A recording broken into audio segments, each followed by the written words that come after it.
Welcome back, June 30, 2021. Ilan Omar yesterday with Jake Tapper was asked about the allegations of anti-Semitism against her. Listen to her response.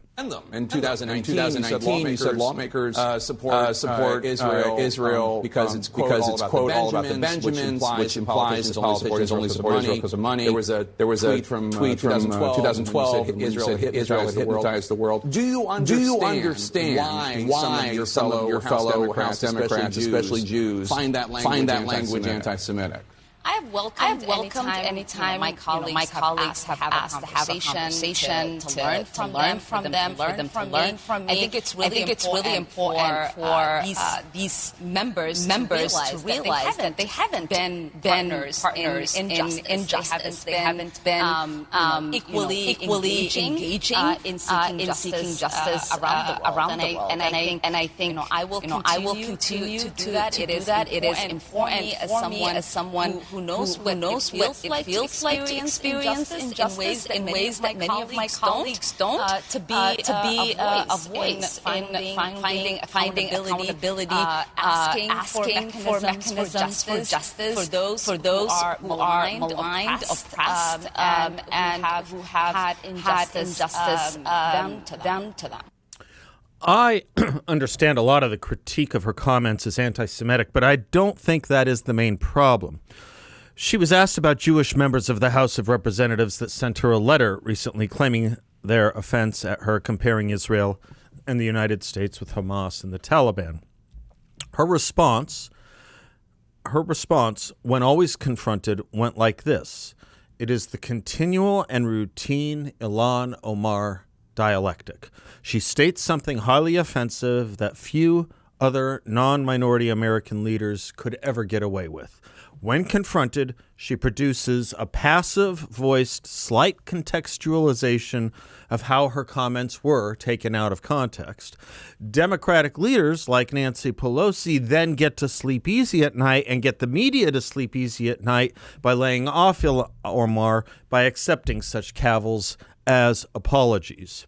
A few weeks will pass, Ilan Omar will resurface and come up for air to give an interview on any given topic. A journalist will ask her about her statements, and she will say she does not apologize and does not feel the need to do so. This is what we got again here. It's the Ilhan Omar, sometimes Rashida Tlaib dialectic. But that, again, is not the main offense. That is the strategy of the progressive left. They do this with almost everything they believe with unvarnished purity that they know the vast majority of Americans are not ready for. You've seen this with critical race theory. First, you deny it's as bad as it is and accuse the other side of taking things out of context. Or if that fails, to quell the issue being promoted with the left hand, the right hand will engage in the leisure domain of claiming the criticism is racist or used to maintain white power structures or preserve privilege. Never can the merits of the issue be discussed if the promoter of it can take refuge under a banner of diversity or collective or historical oppression. And then there's always the third backstop if the first two fail. Deny it exists at all. You know, you can do this with nearly every product of the left. Think the border crisis right now. Republicans equal racists. There's no crisis at the border. The media should not pay attention to it and will not be granted access to the problem. If there is a problem, and if there was a problem, it was caused by the other guy. You see the strategy in play when it comes to everything from anti-Semitism or critical race theory in and of itself. These patterns of the left always move in tandem. And all of this was in play in selling the Democratic Party's leftism to America last year and really over the past several years. Defund the police, you say? Why, that's a Republican idea, we've been told this week. You see how they work. You see the strategy, and it does work. If it did not work, Ilan Omar and Rashida Tlaib would not be in office or on the committees they sit in Congress. If it did not work, you would not see a steady increase in the acceptance of socialism and Marxism in this country. If it did not work, you would not see increasing numbers of far-left activists and activists honeycombing this administration, starting with the vice president and the president's domestic policy counselor and cabinet and then sub-cabinet officials. But we haven't still yet even really gotten to the main problem in what Ilhan Omar said. It was this, again, to remind, quote, I think it's really important for these members, these being Jewish Democrats, I think it's really important for these Jewish Democrats to realize that they haven't been partners in justice. They haven't been, equally engaging in seeking justice around the world. And I think, I will continue to do that. It is important for me, as someone who knows what it feels like to experience injustice in ways that many of my colleagues don't, and to be a voice in finding accountability, asking for mechanisms of justice for those who are maligned, oppressed, and who have had injustice done to them, close quote. Never mind the collective guilt. Every elected Jewish liberal in Congress has not been a partner in justice. Of a people who have not been equally engaging in seeking justice around the world? Compared to who?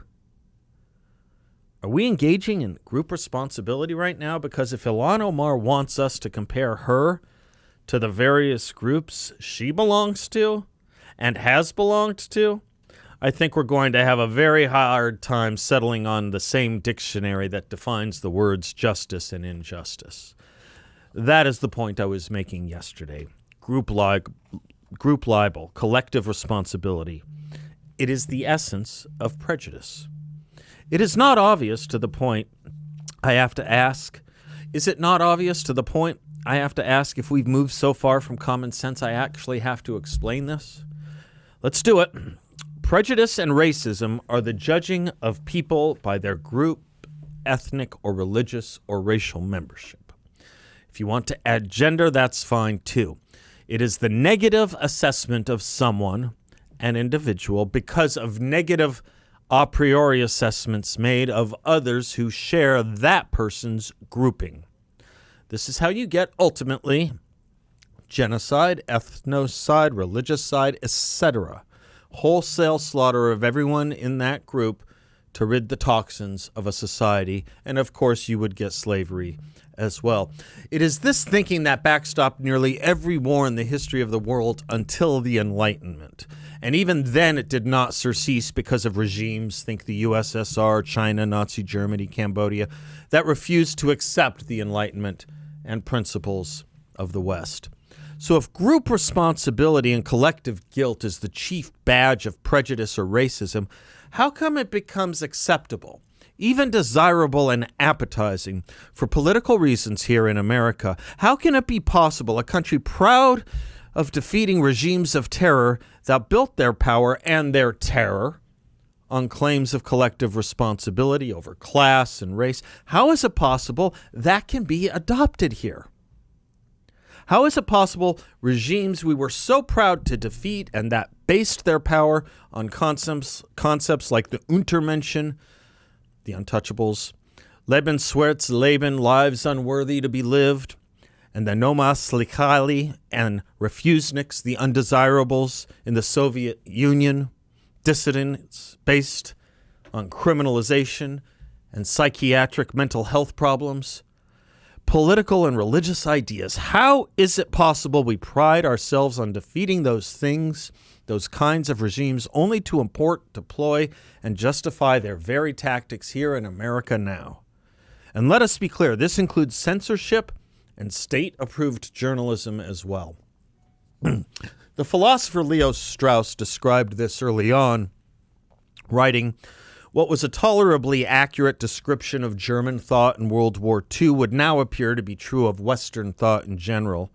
It would not be the first time that a nation defeated on the battlefield and, as it were, annihilated as a political being has deprived its conqueror of the most sublime fruit of victory by imposing on him the yoke of its own thought. Whatever might be true of the thought of the American people, American social science has adopted the very attitude toward natural right, which in World War II could still be described with some plausibility as characteristically German. Strauss would go on to write, present-day American social science is dedicated to the proposition that all men are endowed by the evolutionary process or by a mysterious fate with all kinds of urges and aspirations, but certainly with no unalienable rights. To reject natural right is tantamount to saying that all right is positive right, and this means primarily that what is right is defined exclusively by the legislatures and the courts of the various countries, close quote. Still, we may not have gotten to yet the main problem here. Ilan Omar told Jake Tapper, again, the Jewish liberals haven't been equally engaging in seeking justice around the world, and it's important for me as someone who knows what it feels like to experience injustice in ways that many of my colleagues don't, to be a voice in finding accountability. Never mind Omar's views about supporting entities that have no democracy, no LGBTQ rights, no abortion rights, or religious rights, against countries that have all those in abundance. Just never mind the fact that she supports so many of the former while opposing so many of the latter. That is the irony here, if not hypocrisy, if not exposure of intellectual and factual fraud. People who live in the countries Omar supports flee to the countries Omar criticizes. I'll repeat that. People who live in the countries Omar supports flee to the countries Omar criticizes. And by the way, let us not ignore that given Omar's perverse view of what countries are just and unjust, it should be dismissed totally out of hand that she is someone we should listen to when it comes to seeking justice around the world and lecturing on injustice. She knows nothing of those concepts. Her views of them are truly perverse because they are inverse. Her view is that America was a tyranny for the past 4 years. Is that someone who knows something about justice and injustice? That's what she said. Do you take that person's view as sound on concepts of justice and injustice? America was a tyranny for the last 4 years. Well then, what do you call Saudi Arabia, Iran, Russia, Soviet Union, China, Cambodia? What do you call real tyrannies once America is now the new tyranny? As Sam Kumar has documented, we are listening to a person America rescued from one of the worst hellholes on earth who tells us that the country that saved her is racist from its founding, overly sensitive to some people doing something on 9/11, and she blamed the U.S. for terrorist attacks on the Kenyan Mall that killed 70 people and wounded 200 more. She wanted a Minnesota judge to show leniency to a man who tried to obtain fake passports to go fight for ISIS. She blamed the U.S. for the Venezuela coup. She supported the terrorist organization Hamas as it fired rockets at Israel. She complained about the way Americans pronounce al-Qaeda. She made the false claim that U.S. forces killed thousands of Somalis during Black Hawk Down's mission that included the hashtag #NotTodaySatan. As you can see, this is a pattern of highly questionable behavior and intellect. At every turn, Omar has sided with people who march down the streets and chant "Death to America" while burning our flag. This is someone who gets to have moral high ground, proclaiming and declaiming on justice. Well, it's not new. We had the likes of this in the 1960s and 1970s too, with people like Angela Davis and others. The difference between now and then is back then, the evil did not receive the countenance of the just. And that, by the way, is Elie Wiesel's definition of confusion. When the evil receive the countenance of the just. I'm Seth. We'll be right back.